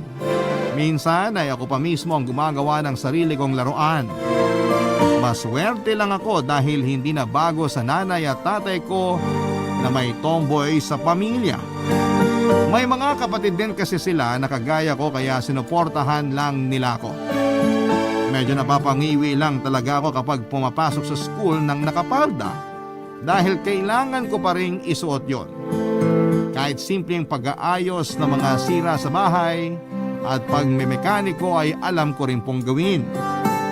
Kung tutuusin, hindi problema kung walang lalaki sa bahay dahil kaya ko na bang gawin lahat ng mga ginagawa ng kuya ko. Mahilig sa sabong ang kapatid ko kaya natuto na rin po ako mag-alaga at magkondisyon ng mga manok. Dahil hindi na po ako nagkolehiyo at wala pa ring maayos na trabaho, ay sinasahuran na lamang po ako ng kapatid ko sa pag-aalaga ng mga manok niya. Masaya naman ako noon na lalaki ang turing nila sa akin.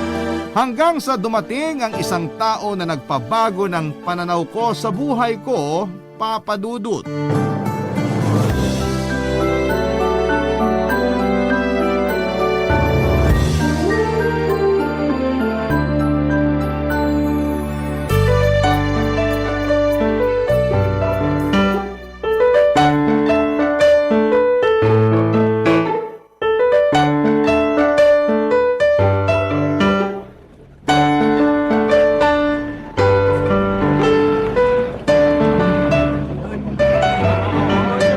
Kuya, bakit kaya pag bakla, tuwang-tuwa yung mga tao? Pero pagdating sa tomboy, parang hindi ka tanggap-tanggap sa iba. Bakit ako tinatanong mo? Hindi naman ako tomboy. Purong lalaki ako, no? Si kuya naman masyado kang defensive. Nagtatanong lang naman ako. Hindi ko rin naman talaga alam kung paano sasagutin yung tanong mo. Wag na nga lang. Pangit mo pagtanungan. Bakit ba kasi nagdadarma ka dyan? Na paano ka? Wala naman.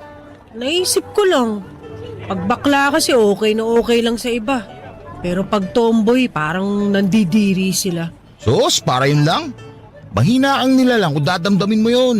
Di ko naman dinaramdam yun Tigilan mo na nga yung mga iniisip mo. Yan lang yung magpapahina sa'yo. Kasi kasuhin mo na lang yung mga manok natin para taasan ko sahod mo. Maayos naman pag-aalaga ko kahit di mo sabihin. Pero mas pagbutihan mo pa. Kuya, may tanong pala ako sa'yo. Ano yun? Sa tingin mo ba, ayos lang talaga kina nanay at tatay na tomboy ako? Siguro. Hindi ka naman nila pinagsasabihan dyan sa pananamit mo, hindi ba? Hindi. O edi tanggap ka nila. Tanggap din naman kita kahit ano ka pa. Teka nga, bakit ba bigla mo na lang naisip yan? May mga kaibigan kasi ako na kagaya ko. Naglabas sila ng sama ng loob sa akin. Hindi raw sila matanggap ng mga magulang nila. Kulang na nga lang daw, isumpa sila Bakit naman iniisip mo pa yun? Problema na nila yun. Ang mahalaga, tanggap ka namin. Huwag mo na isipin pa yung problema ng iba. Paano kung sa akin mangyari yun? Ulit ang lahi mo no? Ilan ba puyo mo? Parang ilang beses ka iniri Kuya naman Nagtatanong lang naman ako. Si nanay kasi minsan, parang sama-sama ng tingin pag nakapanlalaking damit ako. Lagi naman panlalaki suot mo Kapag nagsisimba, pinagpapalda niya ako. Hayaan mo na. Isang araw lang naman yun sa isang linggo. Saka, hinahayaan ka naman ni nanay sa ibang bagay na gusto mong gawin. Sa pagsisimba lang siya humihiling sa'yo na manamit ka bilang babae. Kahit na kuya, iba talaga pakiramdam ko eh. Dati kasi lagi niyang sinasabi na magbabago pa ako pag may nakilala na akong lalaki. Uy, nagbago ka ba? Hindi! Marami na nga ako nakilala na lalaki pero naging tropa ko lang sila. Bakit ka tumatawa dyan? Wala! Ang cute mo kasi! Cute? Ano ako, tuta? Di, seryoso. Maganda ka naman. Konting ayos lang dyan sa buhok mo, saka konting makeup, palag-palag na. Tumigil ka nga kuya. Kinikilabutan ako sa mga sinasabi mo. Baka naman yung kilabot mo na yan kilig na pala. Yak! Anong kilig-kilig pinagsasasabi mo? Kahit kailan di pa ako nakaramdam niyan, no? Kahit yakapin ka ni David Licao ko? Kahit halikan pa ako noon. Talaga lang ha? May iba akong gusto kuya. Siya yung gusto kong yumakap sa akin. At sino naman yun? Nako, baka may sinisikreto ka na sa amin ha. Sa akin na lang yun kuya. Basta wag mo munang ipapaalam kay nanay Alam mo naman yun. Kailan ba naman kita pinangunahan? Pala kuya. Pwede bang humingi ako kahit 500 lang sa Sabado? Ipagde-date mo? Sige ba, no problem. Papa Dudut, ganon kami ka-close ng Kuya Jay ko. Pangalawa siya sa panganay at may maganda na ring posisyon sa pabrika na pinagtatrabahuhan niya. Sa kanila ng isa ko pang kuya ay siya talaga yung mas mahilig sa pagmamanok. Palagi niya akong isinasama sa mga sabungan at naniniwala kasi siya na swerte raw ako at malaki rin ang tiwala niya sa akin. Kaya naman kapag humihingi ako ng pera sa kanya ay hindi siya nagdadalawang isip na magbigay. Dahil sa mga sinabi ng kuya ko ay nakampante ako na tanggap nga talaga ni nanay ang pagiging tomboy ko. Tulad noon ay wala naman siyang sinasabi na ayaw niya yung mga ginagawa ko. Yun naman ang ikinaiinggit ng mga kaibigan ko na hindi pa rin tanggap ng magulang ang pagiging tomboy nila. Sa katagalan ay natutunan ko na rin ang paggawa ng mga sirang motor. Dahil doon ay madalas na akong umi-extra sa talyer ng dating kagawad sa barangay namin. Yung kalahati naman ng perang kinikita ko sa pag-extra-extra ay ibinibigay ko kay nanay para sa iba pang mga gastusin sa bahay. Batid ko na simple lang naman yung ginagawa kong yon. Pero hindi ko alam na may isang tao na palang humahanga sa akin, Papa Dudut.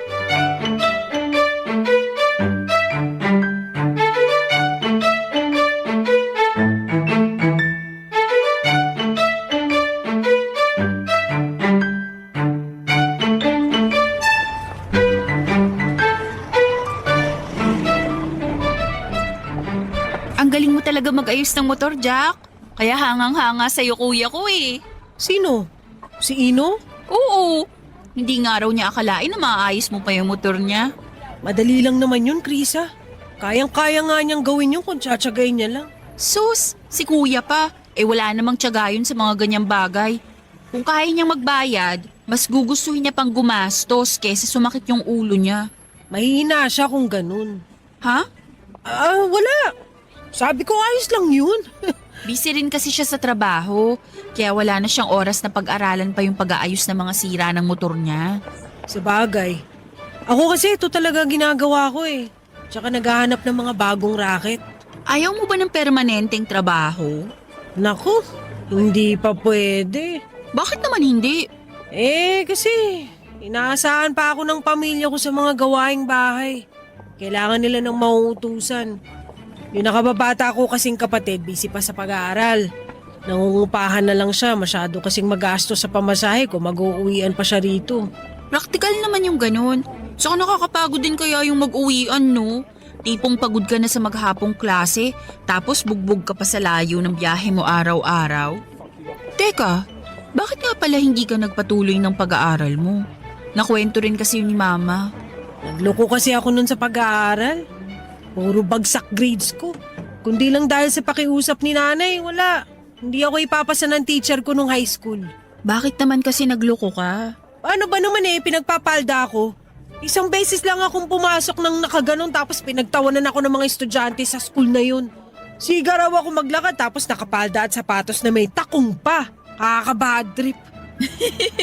Bakit mo naman ako pinagtatawanan? Wala. Na-imagine ko lang kasi na nakapalda ka. Parang bagay eh. Alam mo, kung hindi ka lang maganda, kanina pa kita binato ng tools. Ang harsh mo naman. Biro lang. Wala naman sa akin yung nangyari. Matagal na rin naman yun. Pero paano kapag nagsisimba ka? Anong sinusuot mo? Huwag na natin pag-usapan yan. Puro na lang sa akin yung topic eh. Move on na tayo. Ikaw naman tatanungin ko. Sige. Ano bang gusto mong malaman tungkol sa akin? May boyfriend ka ba ngayon? Wala. Kaka-break o wala ka pa talagang nagugustuhan? Wala pa akong nagugustuhan. Saka medyo confused pa kasi ako. Paanong confused? Basta, di ko pa kasi maipaliwanag sa ngayon. Nahihiya ka lang siguro mag-share sa akin kasi hindi naman tayo ganun ka-close sa isa't isa. Di naman sa ganun. Nakukwento ka rin kasi sa akin ni Mama. Lalo na ni Kuya. Kala ko nga dati ikaw yung babaeng balak niyang ligawan eh. Pero nung nakita kita, medyo napaisip ako. Sorry ha, pero parang hindi naman ikaw yung tipo ng kuya ko eh. Mas lalo namang hindi ko tipo yung kuya mo. Kahit magkapit-pitan pa ng daliri, hindi ko mapipilit yung sarili ko na magkagusto sa kanya. Sus, baka nasasabi mo lang yan ngayon kasi kala mo talaga tomboy ka. Paano kung dumating yung araw na bigla kang magpa-girl dyan? Anong pa-girl? Wala po mangyari yun. Kahit minsan ba, hindi ka pa nagkagusto sa lalaki? Siyempre hindi. Bata pa lang ako, tomboy na ako. Kung diroskas nga lang tong ano ko, matagal ko nang pinapalitan eh. Pwede naman ah, pero magiging transman ka na. Bukod sa wala akong pera, pag ginawa ko yun, matik na yun. Itatakwil na ako ng nanay ko. Hirap no? Yung iba yung gusto mo, pero hindi pwede kasi maraming magagalit sa'yo. Feel kita dyan. Papadudot sa haba ng usapan namin ni Krisa ay kung saan na napunta yung usapan namin. At doon ko na siya mas nakilala pa. Kumare ng nanay ko ang nanay niya kaya marami pa akong alam tungkol sa kanya. Madalas kaming magkita sa labas ng bahay namin tapos nagkakayayaan kaming kumain sa ihawan. Maglakad-lakad at kung minsan ay saan-saan pa kami nakakarating. Dahil kay Krisa ay mas naging masipag ako sa paghahanap ng mga racket. Gusto ko kasi na ako yung gumagastos para sa aming dalawa. Ewan ko ba pero gusto ko na talaga siyang ligawan ng panahon na yon. Pero bago ko pa yon magawa ay inunahan na ako ng takot at hiya kapag nakakaharap ko ang kuya niyang si Ino. Noong una, kaya kong magsalita ng kung ano-ano tungkol kay Ino. Pero ang totoo, pag magkaharap kami ay hindi ako kaagad nakakapagsalita. Nakaka-intimidate kasi ang presensya niya. Sa tingin pa lamang niya ay parang natutunaw na lahat ng lakas na meron ako. Pero para kay Krisa, lakas loob akong pumunta sa bahay nila. Bala ko na kasing sabihin na aakyat na ako ng ligaw, Papa Dudut. Mas gusto ko na alam yon ng mga magulang niya. Pero sa halip na sila ang makaharap ko ay si Ino pa ang naabutan ko sa bahay nila. Nang gabing yon, Papa Dudut. Barangay Love Stories. Barangay Love Stories. Ng malamig na tubig noong sunod-sunod ang naging tanong sa akin ni Ino. Hindi ko pa sinasabi na manliligaw ako sa kapatid niya ay parang alam na niya kung ano ang ipinunta ko noon sa kanila. May mga pagkakataon pa na nauutal ako sa pagsagot ko dala ng matinding kaba. Iba po kasi kung makatitig sa akin si Ino at hindi ko alam kung galit ba siya o naiirita sa presensya ko. Hanggang sa natapos na lamang ang buong gabi na interview lang ang nangyari. Hindi ko na nasabi na gusto ko si Krisa at bala ko na sana siyang ligawan. Bagsak ang balikat ko nang umuwi dahil bigo ako sa balak na manligaw sa babaeng gustong gusto ko. Nang mga sumunod na araw ay palagi nang busy si Krisa. Sabi ng nanay niya ay naghahanap na raw siya ng trabaho sa Maynila kaya hindi na ako nangulit pa. Naghintay na lamang ako noon kung kailan siya babalik. Nagpabalik-balik pa ako sa bahay nila hanggang sa matsyempohan ko na naman si Ino, Papa Dudut ng pagkakataong yon.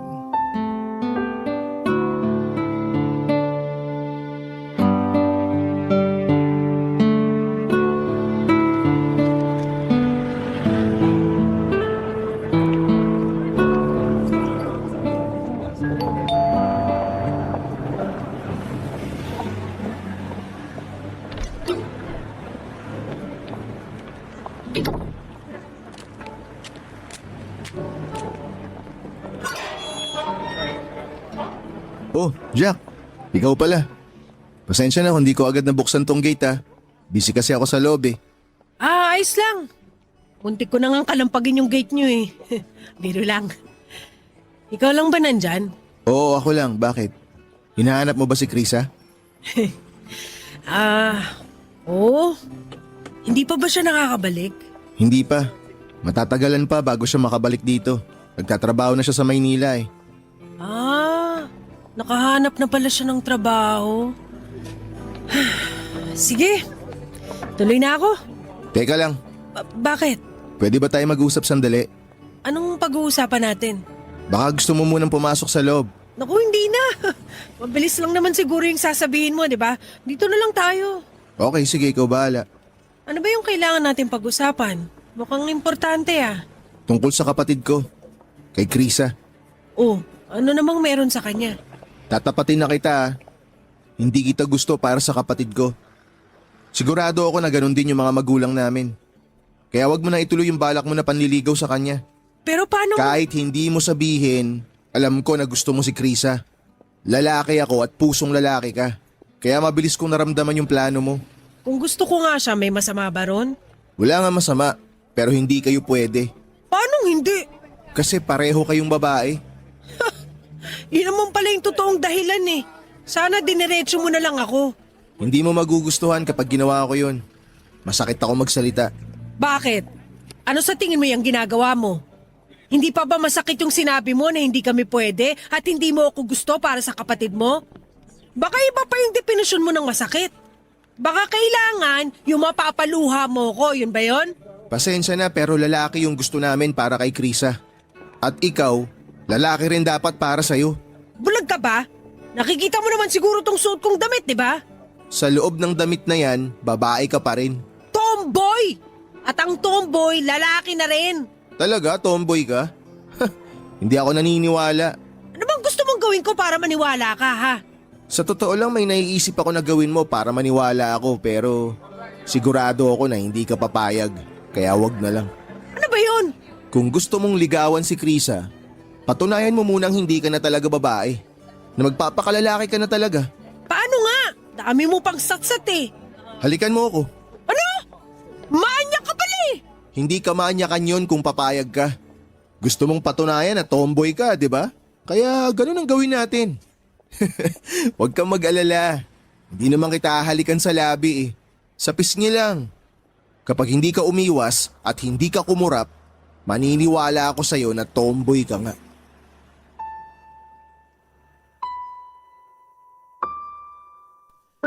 Papadudot ng inig ang buong katawan ko sa mga sinabing yon ni Ino.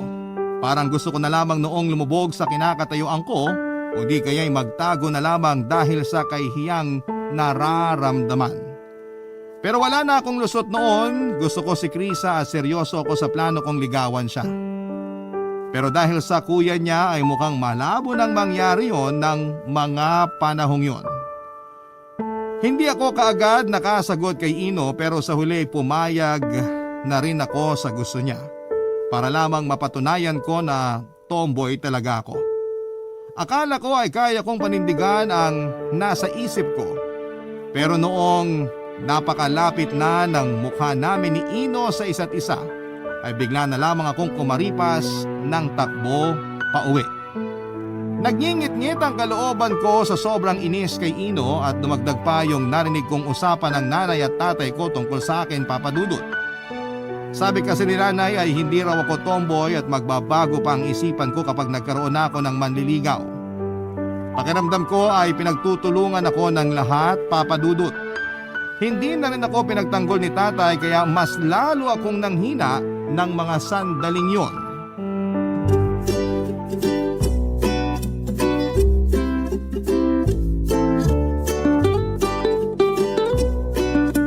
Pa yung mga manok na inaalagaan ko, naniniwala at tanggap na tomboy ako.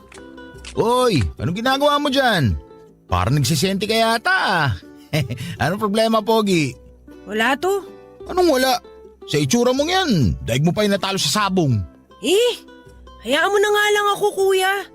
Nakakadagdag ka pa sa inis ko eh. Uy, teka lang. Bakit naman bigla ako nadamay dyan? Ikaw kasi.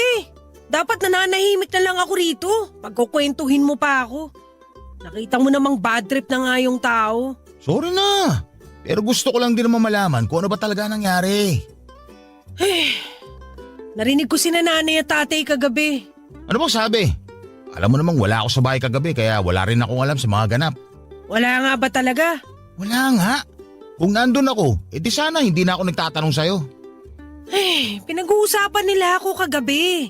Ayaw ni nanay na magpakatumboy na lang ako habang buhay. Ipinipilit niya kay tatay na magbabago rin yung isip ko. Ano namang sabi ni tatay? Malamang ipinagtanggol ka nun. Akala mo lang yun. Ano ba kasing sabi? Wala man lang sinabi si tatay. Parang pumayag na lang din siya sa gusto mangyari ni nanay.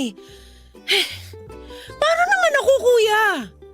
Alam mo naman yun eh. Nabata pa lang ako, gustong-gusto ko na maging lalaki. Pinagbigyan ka na ni nanay sa gusto mo. Siguro ngayon, gusto talaga niya na magbago yung buhay mo. Anong pagbabago yun, kuya? Yung magpapahirap sa akin ng sobra? Hindi ako babae at mas lalong hindi ako magpapakababae porkit yun ang gusto ni nanay. Bakit kaya hindi mo subukan? Kahit simulan mo sa pakikipagmabutihan sa lalaki. Gaya ni Nino. Sino? Anak ng toko naman oh. Kung magiging babae man ako, hindi ako makikipagmabutihan sa kanya, no? Arte mo ah.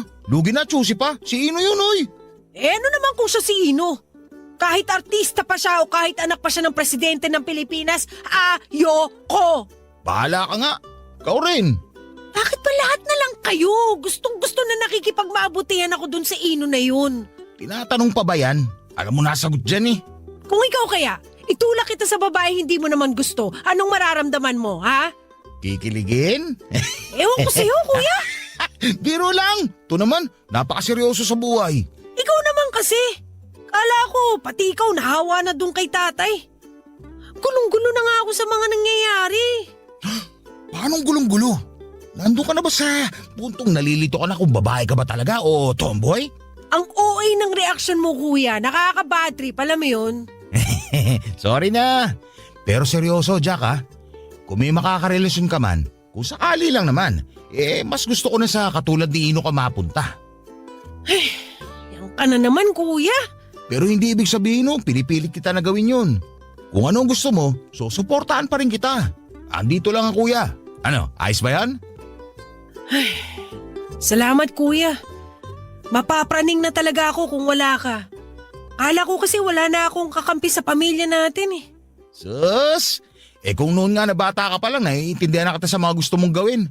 Ngayon pa kaya na malaki ka na at sa tamang pag-iisip na. Papa Dudut, medyo gumaan ang pakiramdam ko noon dahil sa kuya ko. Sa lahat ng nangyayari, kailangan ko talaga ang suporta niya. Lalo na't siya lang talaga ang nakakaunawa sa akin mula pagkabata. Ang tanging problema ko na lamang ay yung nanay ko na gustong-gusto pa rin na magpakababae ako. Kung noon ay umuobra pa kay nanay ang pagdadahilan ko tuwing magsisimba kami sa pagkakataong yon, ay wala na talagang lusot. Diring-diri ako sa sarili ko nang ipasuot sa akin ni nanay ang kulay puting palda. Mabuti na lamang at mahaba yon, kaya hindi nakikita ang mga binti ko. Halos hindi ako makatingin sa mga tao sa paligid ko habang suot ang paldang bigay ni nanay. Pero kapag minamalas nga naman talaga ay sobra-sobra pa, Papa Dudut. Nung araw din kasing yon, bukod sa mga kakilala namin na alam na tomboy ako, isa rin po si Ino sa mga nakakita sa akin. Nang tingnan ko siya noon ay napansin ko talaga yung kakaibang ngiti niya habang pinagmamasdan ako na nakapalda. Narinig ko naman yung simpleng pagtawa ng mga kakilala ko nang subukan kong lambutan ng konti ang paglalakad ko. Kung ibang pagkakataon lang yon ay baka pinagtawanan ko rin ang sarili ko. Pero nang mga sandaling yon, nagngingit-ngit ang kalooban ko habang hinihintay na matapos ang misa. Nadagdagan pa yung inis ko nang mahuli ko ang pasimpleng pagsulyap ni Ino sa direksyon ko. Halos mapunit ang labi niya sa kakangiti, Papa Dudut, pero sa nangyayari noon ay siya lang ang masaya at hindi ako. Barangay Love Stories. Barangay Love Stories. Papadudot, noong bumalik sa probinsya namin si Krisa ay hindi na ako nag-aksaya pa ng panahon. Pinag-isipan ko ng mabuti ang gagawin na pagtatapat sa kanya tungkol sa tunay kong nararamdaman. Kung hindi ko pa kasi gagawin yon ay baka mahuli na ang lahat para sa akin.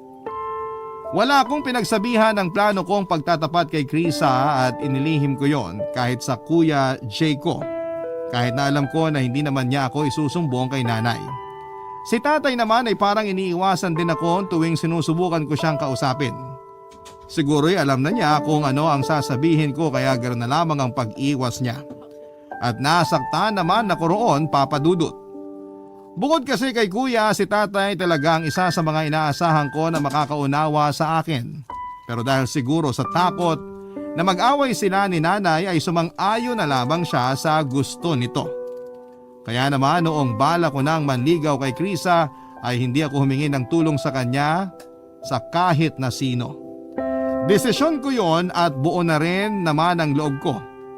Alam ko na posible naman akong magustuhan ni Krisa kaya hindi ako pinanghinaan ng loob. Pero noong magkaharap na kami, hindi ko inaasahan na ganon ang mangyayari, Papa Dudut.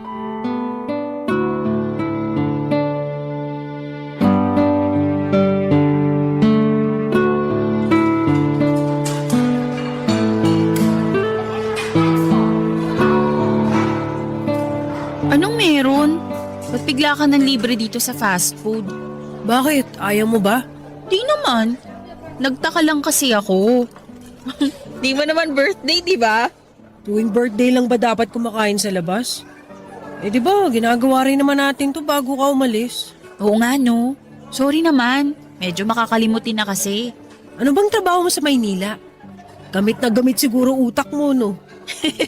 Grabe sa gamit na gamit ha. Pero carry lang naman. Admin assistant ako sa kumpanyang inaplayan ko. Wow! Office girl ka na pala? Ganun na nga. Bongga, di ba? Oo. Kaya nga parang nakakahiya ka ng kausapin ng ganito eh. Wala, bakit naman? Eh, syempre, parang ang social mo na. Kagalang-galang ka na rin, tapos ako, eto, parakit-rakit lang. Alam mo, para kang ewan dyan. Wala namang kinalaman yung trabaho natin sa pagkakaibigan natin ah. Sa gagawin ko, meron. Ha? Bakit? Ano bang gagawin mo? Sabihin mo na lang ng diretso. Wala sa lahi namin ng pagiging manghuhula ah. Krisa, pwede ba ako manligaw sa'yo? Ha? Manligaw? Oo, gusto kita. Gustong gusto. Kaya sana hayaan mo ko naligawan ka. Teka sandali. Nakakagulat ka naman, Jack. Alam kong babae rin yung type mo, pero bakit ako? Bakit hindi ikaw? Nasa iyo na lahat ng gusto ko. Okay, sige. Ipagpalagay na natin na ganun nga. Na ako talaga yung type mo, pero Jack, bisexual ako. And to be honest, hindi kita gusto. Kaya nga pagbigyan mo muna ako naligawan ka para matutunan mo rin ang gustuhin ako. Baliw, ayoko. Para namang pinaasa lang kita nun. Grabe ka naman sa akin. Wala ba talagang pag-asa kahit konti lang? Sorry, pero wala talaga eh. Sorry. May nagugustuhan na rin kasi ako eh, kaya malabo talaga. Ang alat naman ng araw na to. Ikaw naman kasi, bigla-bigla mo namang gustong manligaw dyan. Alam mo naman na pang best friend lang ako eh. Di ba nga? Nasabi ko na sa'yo dati na confused ako. Na nagkakagusto ka pala sa babae at lalaki. Oo. Wala nga talaga akong pag-asa nito. Yaan mo na. Mahalaga, tanggap kita. Bakit ikaw? Tanggap ka ba ng pamilya mo kahit ganyan ka? Oo. Nasabi ko na sa kanila last week. Si kuya pa nga kumumbinsi kina mama at papa na okay lang yun eh. Talaga? Yung kuya mong masungit? Oo, siya nga. Teka nga, bakit nga pala sungit na sungit ka sa kuya ko? Nagkausap kasi kami nung hinahanap kita sa inyo. Tapos? Ayun, medyo mainit yung naging pag-uusap namin. Tapos nauwi na sa nakakabwisit na sitwasyon. Uy, di ko alam yun ah. Sus, imposible namang di nagkukwento sa'yo yung kuya mo. Hindi nga. Hindi siya basta-basta nagkukwento. Alam mo naman kung gaano kaseryoso yun, di ba? Kunwari, seryoso pero siraulo rin naman pala. Uy, teka lang. Ano ba kasing nangyari? Sinabi ko sa kanya naliligawan kita. Tapos nagalit siya? Oo! Ayaw kanya paligawan sa akin. May mga sinasabi pa nga siya na kinikilabutan talaga ako eh. Alam mo, tingin ko, gusto ka ni Kuya Ino. Ha? Uy, hindi ah! Malabo yun. Ikaw pa nga nagsabi noon na hindi ako yung tipo niya eh. Dati yun. Iba na ngayon. Paano kung totoo nga? Kadiri! Tigilan mo nga yan! Baka naman si Kuya talaga yung type mo, hindi ako. Bahala ka nga dyan! Pangit mong kausap! Mga padudot, litong-lito na po ako noon. Kakatapos ko lamang magtapat kay Krisa pero ginugulo na agad ako ng mga sinabi niya na gusto ako ni Ino. Malinaw sa akin na si Krisa ang gusto ko pero iba ang epekto sa akin ni Ino tuwing nagkakausap kaming dalawa. Nabigyan ng linaw ang nagugulo kong isipan noong bigla na lamang bumisita si Ino sa bahay namin, Papa Dudut. Akala ko ay naroon lang siya para makipagkwentuhan sa kuya ko pero hindi ko inaasahan yung bigla niyang pagtatanong tungkol sa akin. Nasa kwarto lamang ako noon at hindi makalabas dahil iniiwasan ko ang presensya niya. Kinailangan ko pang magpanggap na tulog para makaiwas. Mabuti na lamang at marespeto siyang tao kaya hindi na nagpumilit pa na makausap ako. Nang makaalis si Ino ay narinig ko naman ang usapan ni nanay at tatay. Nalo ko na pressure nang malaman ko na gustong gusto nila si Ino para sa akin. Gusto kong magwala sa sobrang inis sa lalaking yon. Pero hindi ko naman magawa dahil magagalit sa akin ang mga magulang ko. At noong napadalas na ang pagpunta-punta niya sa bahay ay napadalas na rin ang pagalis ko para hindi siya makita. Dinadahilan ko na lamang noon yung paghahanap ko ng racket para hindi mag-isip ng kung ano-ano ang mga magulang ko at para maiwasan ko na rin si Ino. Pero may pagkakataon pa rin talaga na parang binibiro ako ng tadhana, Papa Dudut.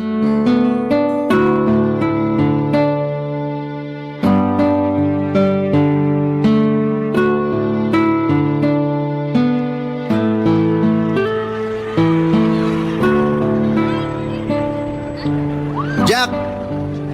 Anak ng tipaklong naman oh. Sa dinami-rami na makakasalubong ko siya pa talaga. Pauwi ka na ba? Pake mo. Bakit naman ang sungit mo ngayon? Hindi lang ngayon. Magsusungit ako kapag nakikita kita. Sorry pero may nagawa ba ako? Parang iniiwasan mo rin kasi yung presensya ko nitong mga nakaraan eh. Buti alam mo. Talagang iniiwasan kita kasi nakakairita ka. Nakakairita ba talaga o baka iniiwasan mo ko kasi may hindi ka napatunayan sa akin? Anong pinagsasasabi mo dyan? Wala akong kailangan patunayan sa'yo, no? Hindi ka tomboy? Talaga bang ipipilit mo yan? Nakakainis ka na ah. Baka yung inis mo na yan, maging pagmamahal na bukas. Kadiri naman yung pinagsasasabi mo. Baka naman kinikilig ka na. Kinikilig mo mukha mo. Sa totoo lang nasuka na ako, nilunok ko lang. Di naman masamang umamin. Tanggap naman kita eh. Pumayag ka lang, araw-araw akong pupunta sa inyo. At bakit ka naman pupunta sa amin, ha? Kala mo porkit gusto ka ng mga magulang ko, pwede ka na lagi ron? Ay, kung ayaw mong pinupuntahan kita sa inyo, sige, hindi naman kita pipilitin. Tama lang yun. Ayoko ng epal sa bahay. Pati ako napapahamak dahil sa'yo eh. Pasensya ka na kung ganun. Hindi ko naman sinasadya na mapahamak ka eh. Nagpakatotoo lang naman ako sa mga magulang mo. Bakit mo ba kasi ginawa yun? Anong trip mo sa buhay? Hindi pa ba malinaw sa'yo na gusto kita? Alam ko yun pero hindi nga kita gusto. Lalaki ka at pusong lalaki rin ako. Babae yung gusto ko, gets mo? Si Krisa, tama? Oo, nasabi ko na sa iyo yun, di ba? Pero iba gusto niya eh. Nagkausap na kami at alam ko yung tungkol dun. Nasabi na rin niya yan sa akin kaya hindi mo na kailangang ulitin. Okay, sorry. Nabanggit ko lang naman para ipaalam sa'yo na wala ka talagang aasahan sa kanya. Kahit wala akong aasahan sa kanya, hindi pa rin ibig sabihin na may aasahan ka na sa akin. Hindi ako magpapakababae para sa'yo. Hindi ko naman hihilingin yun sa'yo. Anong ibig mong sabihin? Kung papayagan mo akong ligawan ka at sakaling maging tayo, hindi ko ihilingin sa'yo na baguhin mo yung sarili mo. Seryoso ka ba? Isang ka naman nakakita na magjowang lalaki at tomboy, ha? Lutang ka yata eh. Alam ko kung ano yung sinasabi ko, Jack. Seryoso ako dun. Di mo ba naiisip yung sarili mong kahihiyan kapag naging tayo? Sasabihin pumatol ka sa tomboy. Pagtatawanan ka lang nila, alam mo ba yun? Alam ko, pero opinion mo lang naman ang mahalaga sa akin eh. Sa'yo ako makikinig at hindi sa kanila. Kasi kapag naging tayo na, ikaw yung pipiliin kong mahalin at hindi yung pagtanggap na makukuha ko sa ibang tao. Eh di ikaw na. Kaya sabihin mo sa akin kung ano pang pwede kong gawin para mapapayag kita. Alam ko na makaluma na yung panliligaw pero mataas kasi yung respeto ko sa'yo eh. Itatrato kita sa paraang gusto mo, Jack. Basta pumayag ka lang. Paano kung di ako pumayag agad? Eh di hindi ako susuko. Tsaka dun pa lang sa sinabi mo, parang binigyan mo na ako ng pag-asa eh. Wala pa akong sinasabi. Maghihintay ako kung ganun. Hanggang sa pumayag ka ng ligawan kita. Tsaka hindi ako basta-basta sumusuko. Lalo na kung isang kagaya mo yung liligawan ko. Alam kong hindi magiging madali pero handa naman ako eh. Tsaka sana pagbigyan mo ako. Kahit isang pagkakataon lang.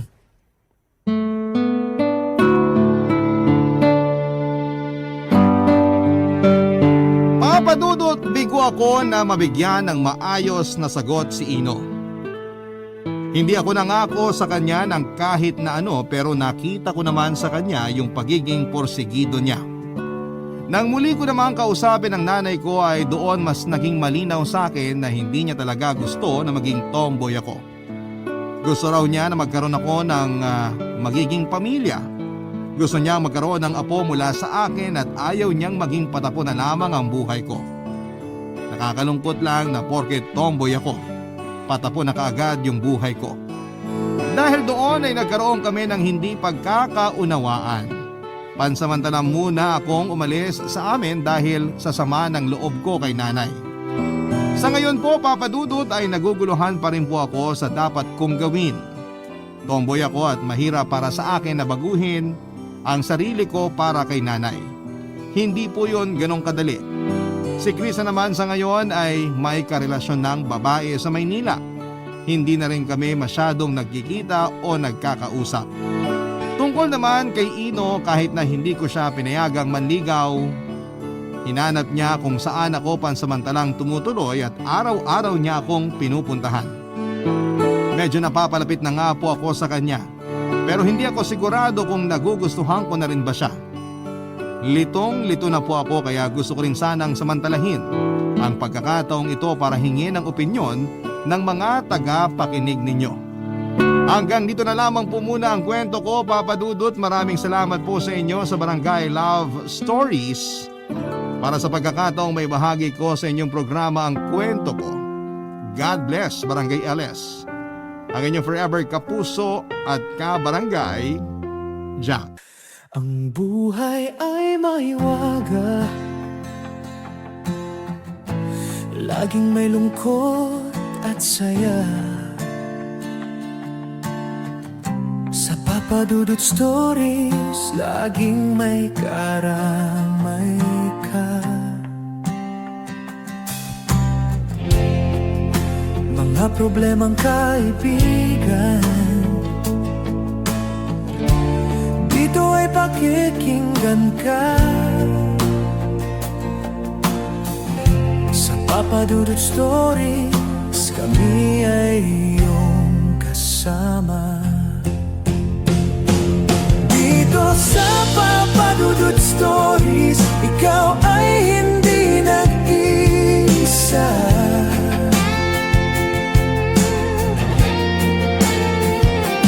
Dito sa Papadudot Stories, may nagmamahal sa'yo.